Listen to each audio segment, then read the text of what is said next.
Assalamualaikum warahmatullahi wabarakatuh. Perkenalkan, nama saya Aziza Puspita Rahayu dengan NIM 23030174187. Di video kali ini, saya akan menjelaskan tentang teori motivasi dengan dosen pengampu yaitu Ibu Ika Kurniasari, SPD, MPD.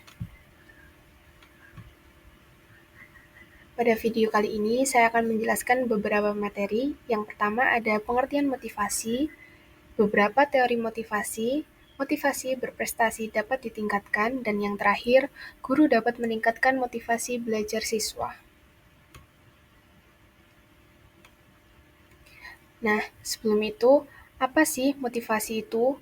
Motivasi adalah proses internal yang mengaktifkan, membimbing, dan mempertahankan perilaku sepanjang waktu. Ada berbagai jenis, intensitas, tujuan, dan arah motivasi. Motivasi sendiri adalah salah satu komponen pembelajaran yang paling penting. Motivasi juga merupakan salah satu yang paling sulit diukur. Psikolog mendefinisikan motivasi sebagai proses internal yang mengaktifkan, memadu, dan mempertahankan perilaku sepanjang waktu. Dalam bahasa sederhananya, motivasi adalah apa yang membuat Anda terus maju dan menentukan kemana Anda mencoba untuk pergi. Lalu materi kedua adalah ada berapa sih teori motivasi? Nah, yang pertama ada teori pembelajaran perilaku. Motivasi merupakan konsekuensi dari penguatan, namun nilai penguat bergantung pada banyaknya faktor dan kekuatan motivasi mungkin berbeda pada setiap siswa. Konsep motivasi terkait erat dengan prinsip bahwa perilaku yang telah diperkuat di masa lalu lebih mungkin untuk diulang dibandingkan perilaku yang tidak diperkuat atau dihukum. Mengapa beberapa siswa tetap bertahan ketika menghadapi kegagalan sedangkan yang lain menyerah? Mengapa sebagian siswa bekerja untuk menyenangkan gurunya, sebagian lagi untuk mendapatkan nilai bagus, dan sebagian lagi karena minat terhadap materi yang dipelajari? Pemeriksaan sejarah penguatan dan jadwal penguat mungkin memberikan jawaban atas pertanyaan-pertanyaan tersebut. Namun, biasanya lebih mudah untuk berbicara dalam kaitannya dengan motivasi untuk memenuhi berbagai kebutuhan. Pada teori ini, mencakup tentang penghargaan dan penguatan. Salah satu alasan mengapa sejarah penguatan tidak cukup menjelaskan motivasi adalah karena motivasi manusia sangat kompleks dan terikat pada konteks. Pada hewan yang sangat lapar, kita dapat memperkirakan bahwa makanan akan menjadi penguat yang efektif. Pada manusia, bahkan pada manusia yang kelaparan, kita tidak dapat memastikan apa yang akan menjadi penguat dan apa yang tidak, karena nilai penguat dari sebagian besar penguat potensial sangat ditentukan oleh faktor pribadi dan situasional. Teori ini juga mencakup menentukan nilai suatu insentif. Situasi berikut menggambarkan satu hal penting, nilai motivasi dari suatu insentif tidak dapat diasumsikan, karena mungkin bergantung pada banyak faktor. Ketika saya berkata, saya ingin Anda semua menyerahkan laporan buku Anda tepat waktu karena itu akan menentukan nilai Anda.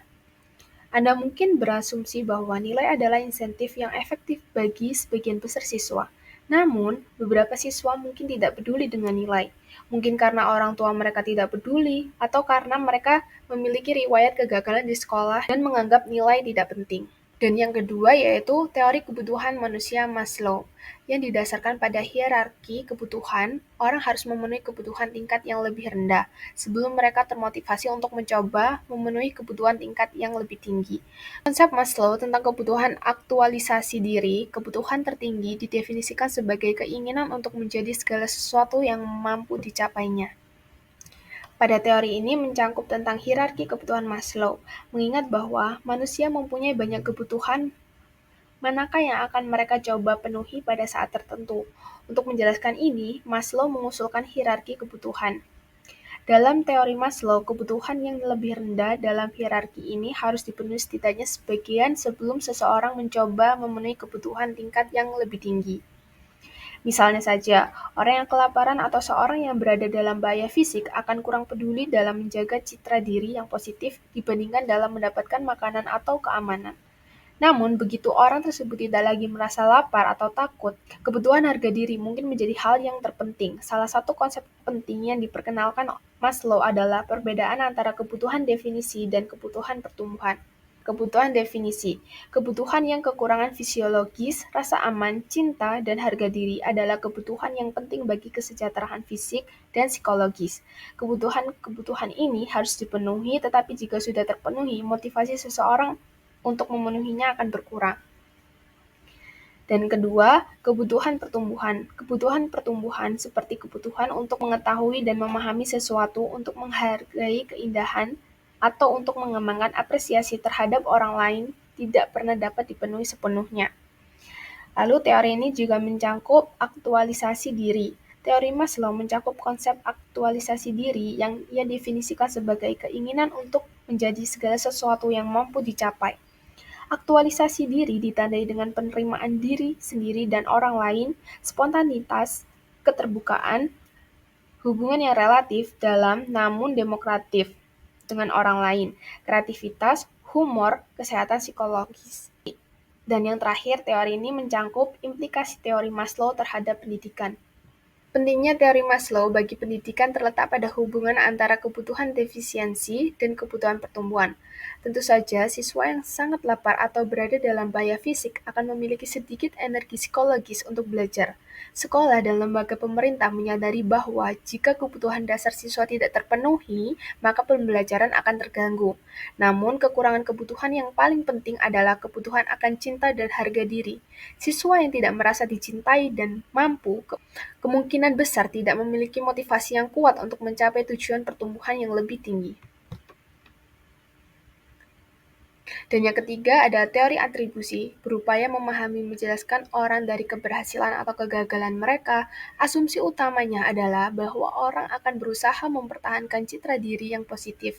Ketika hal-hal baik terjadi, orang mengaitkannya dengan kemampuan mereka sendiri, sedangkan mereka cenderung menghubungkan peristiwa-peristiwa negatif dengan faktor-faktor di luar kendali mereka. Kontrol mungkin bersifat internal atau eksternal. Siswa yang merupakan pembelajar yang mengatur dirinya sendiri mempunyai kinerja yang lebih baik dibandingkan siswa yang termotivasi secara eksternal. Pembelajaran yang mengatur diri sendiri secara sadar, merencanakan dan memantau pembelajaran mereka sehingga dapat mengingat lebih banyak pembelajaran. Teori ini mencakup motivasi dan pola pikir. Teori atribusi menyoroti bahwa siswa memiliki pola pikir implisit yang menjelaskan keberhasilan atau kegagalan mereka. Carol Dweck dan timnya menunjukkan bahwa pola pikir ini dapat diubah, mempengaruhi pembelajaran dan hasil lainnya.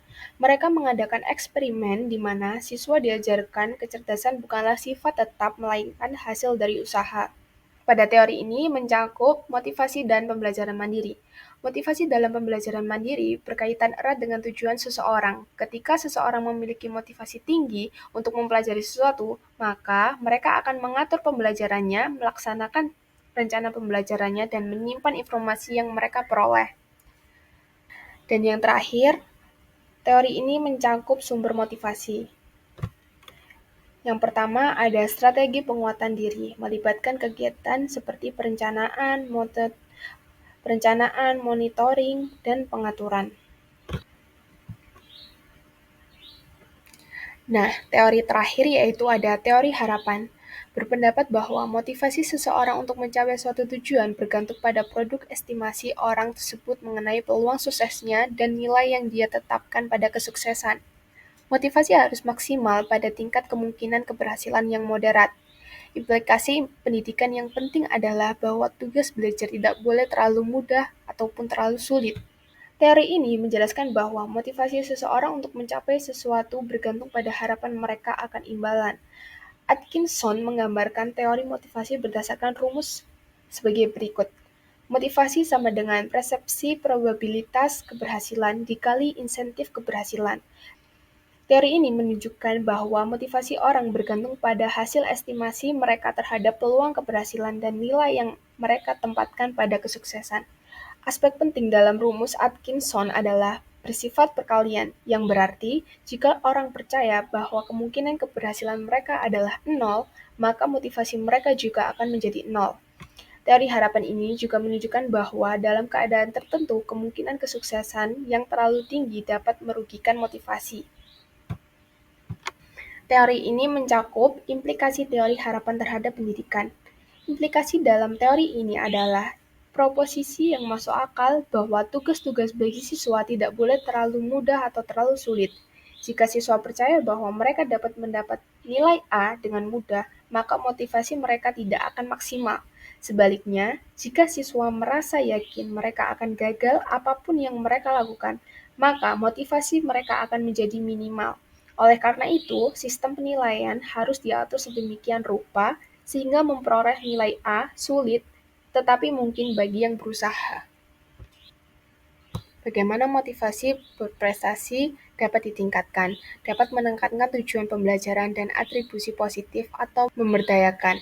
Siswa yang mempunyai tujuan belajar melihat tujuan sekolah sebagai memperoleh pengetahuan dan kompetensi. Siswa-siswa ini cenderung memiliki motivasi belajar yang lebih tinggi dibandingkan siswa yang tujuan kinerjanya adalah penelitian positif dan nilai bagus.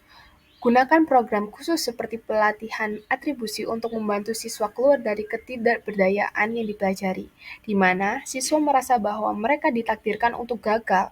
Terlepas dari tindakan mereka, harapan Anda secara signifikan mempengaruhi motivasi dan prestasi siswa. Anda dapat mengomunikasikan harapan positif terhadap pembelajaran siswa dan mengurangi kecemasan.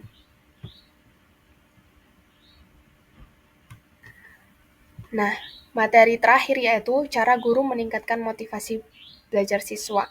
Yang pertama ada motivasi intrinsik. Motif-motif yang menjadi aktif atau berfungsinya sehingga tidak perlu rangsangan dari luar karena dari dalam diri individu sudah ada dorongan untuk melakukan sesuatu. Bagi para siswa, mata pelajaran favorit itu sendiri mempunyai nilai insentif intrinsik yang cukup untuk memotivasi mereka belajar. Yang kedua ada motivasi ekstrinsik. Motivasi yang muncul karena adanya keinginan untuk mendapatkan imbalan atau hadiah, selain itu melakukan suatu kegiatan dengan maksud menghindari hukuman juga termasuk dalam motivasi ekstrinsik. Siswa menerima sekitar 900 jam pengajaran setiap tahunnya, dan minat intrinsik saja tidak akan membuat mereka tetap antusias. Oleh karena itu, sekolah menerapkan berbagai insentif ekstrinsik yaitu penghargaan atas pembelajaran yang tidak melekat pada materi yang dipelajari. Nah, dari beberapa slide yang sudah saya jelaskan tadi, bagaimana sih cara guru meningkatkan motivasi belajar siswa? Insentif merupakan penguat yang diharapkan diterima oleh seseorang jika mereka melakukan perilaku tertentu. Insentif intrinsik adalah aspek tugas tertentu yang dengan sendirinya mempunyai nilai yang cukup untuk memotivasi siswa untuk mengerjakan tugas sendiri. Insentif ekstrinsik meliputi nilai, bintang emas, dan lain imbalan. Anda dapat meningkatkan motivasi intrinsik dengan membangkitkan minat siswa, membangkitkan rasa ingin tahu, menggunakan berbagai mode presentasi, dan membiarkan siswa menetapkan tujuan mereka sendiri. Cara menawarkan ekstrinsik insentifnya mencakup pertanyaan, menggunakan harapan yang jelas, memberikan umpan balik yang jelas, memberikan umpan balik segera, memberikan umpan balik sering, dan yang terakhir, meningkatkan nilai dan ketersediaan motivator ekstrinsik. Imbalan di kelas mencakup pujian yang paling banyak efektif jika bersifat kontingen, spesifik, dan kredibel. Terima kasih, sekian penjelasan video dari saya, semoga bermanfaat.